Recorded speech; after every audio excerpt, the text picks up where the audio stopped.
Number 1. When my friend Robbie and I were teenagers, one of the things we liked to do on the weekends was to go ding-dong ditching. We lived in a relatively quiet suburban neighborhood, the kind of place where the houses are a few meters apart. Not far from where we lived, there was an old man named Mr. Smith.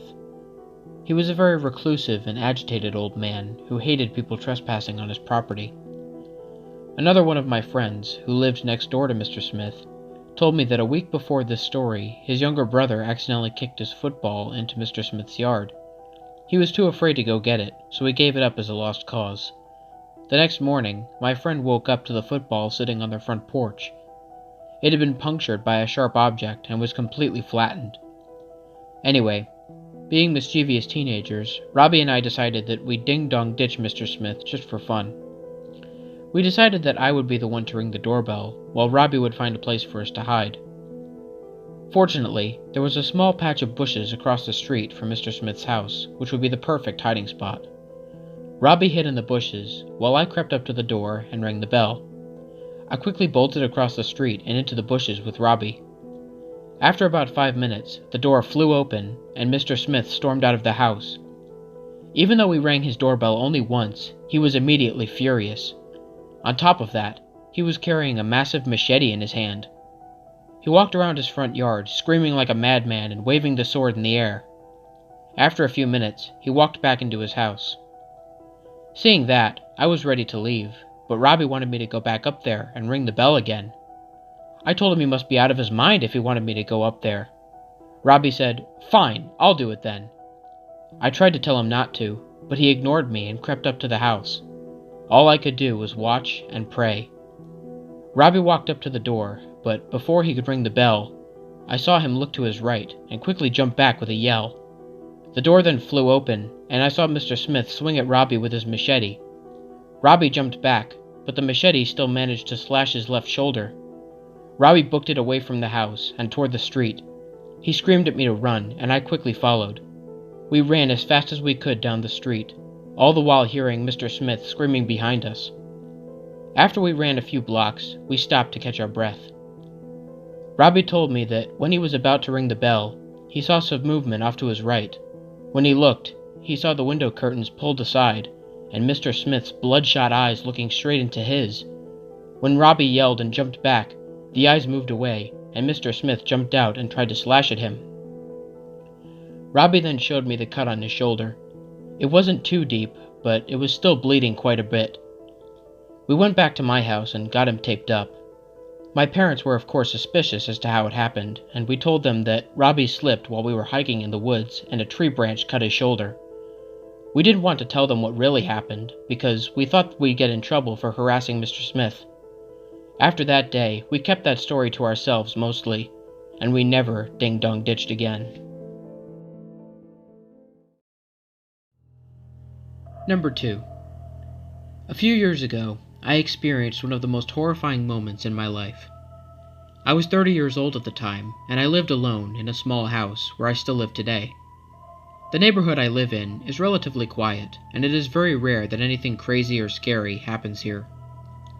Anyway, I was watching TV one night when I heard the doorbell ring. It was around midnight, so I wasn't sure who could be at the door this time of night. I still got up and walked over to the front door and opened it. There was no one there. I never really experienced any ding-dong ditchers, but I was still annoyed with being interrupted. I shut the door and walked back to the TV. A few minutes after turning the TV on, the doorbell rang again. Now I was starting to get mad. I stormed over to the door and threw it open. Again, there was nobody there. Instead of shutting the door this time, I went outside and checked around the house. There was nobody around, not in the bushes, not in the woods, not behind my car, nowhere. It didn't seem possible for someone to get away from the door so quickly. I was starting to feel uneasy, so I walked back inside and locked the door. Not a second after I locked the door, I heard heavy pounding on the other side. It was like someone mistook my door for a punching bag. I quickly unlocked the door and threw it open, trying to catch the pranksters in the act, but to my horror and disbelief, there was absolutely no one there. I was so confused and freaked out. This isn't humanly possible. I shut the door and locked it once again, promising myself not to answer it again. I walked back to the TV and turned it back on. The knocking happened one more time that night. Around 2 in the morning, I heard a few light knocks on the door, but I ignored them. Nothing happened for the rest of the night. I have never really believed in the supernatural, but to this day, I still have no other explanation for what happened.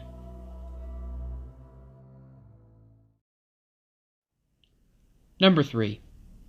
My best friend Chris and I have been friends since kindergarten.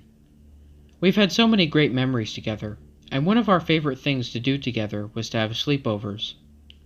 Unfortunately, it was during one of these sleepovers that something truly horrifying happened to us. One Friday when we were in the 8th grade, Chris told me that his parents were going away for the weekend, and asked if I wanted to stay the night at his place. I of course agreed, and rode my bike over that afternoon. We played video games for a few hours, ordered a pizza, and played pool in Chris's basement. As the sun went down, we ended up getting a bit bored. Chris then brought up the idea of ding-dong ditching. I thought it was kind of dumb, but I didn't want to seem like a buzzkill, so we put on our shoes and coats and headed out. We rang the doorbells of a few close neighbors, and their reactions were what we expected. The owner of the house would step out, some of them would yell something, and then go back inside. We got a kick out of it, but of course, all good things come to an end. We got to a house a few blocks away from Chris's place.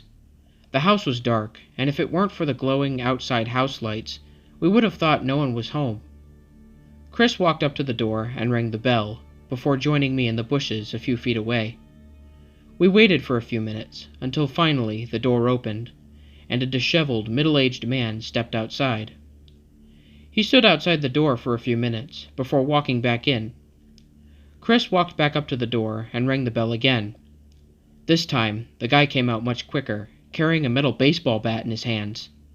To make things worse, he started yelling incoherent profanities.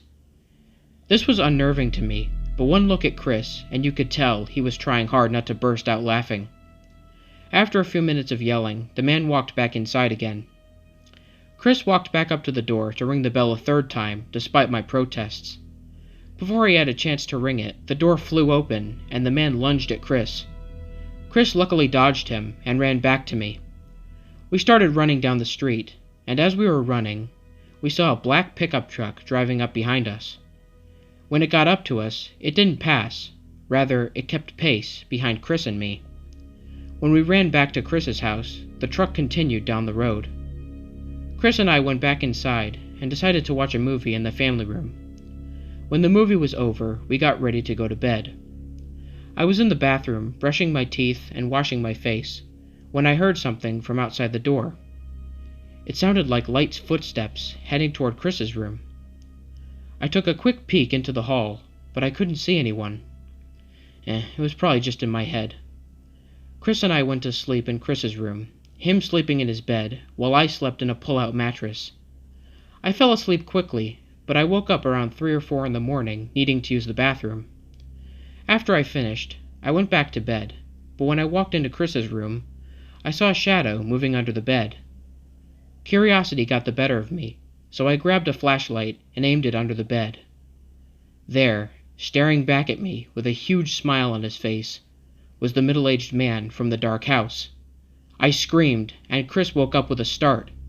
I yelled for him to run, and we sprinted down the stairs and out the front door. We ran to the next-door neighbors, who called the police for us. The man was still in the house when the police got there, so he was apprehended. I still think about that night to this day, and I will never forget the angry stare the man gave me through the back window of the police car. My message to all: never ding-dong ditch, as nothing good can come of it. What's up, everybody? This is the Lone Wolf here. Thank you so much for listening. I hope you guys enjoyed this video. A regular subscriber of mine requested that I do some ding-dong ditch horror stories, so I figured I'd read some for this episode. I hope you guys enjoyed listening to them. As always, don't forget to like, share, and subscribe, and hit the bell for notifications, and join the Lone Wolf Pack. If you guys want to send me a message, I will leave a link in the description for my Gmail account, so if you have any personal scary stories you want to share with me, or a creepypasta you want me to read, go ahead and leave me a recommendation, and I'll use it in a future video.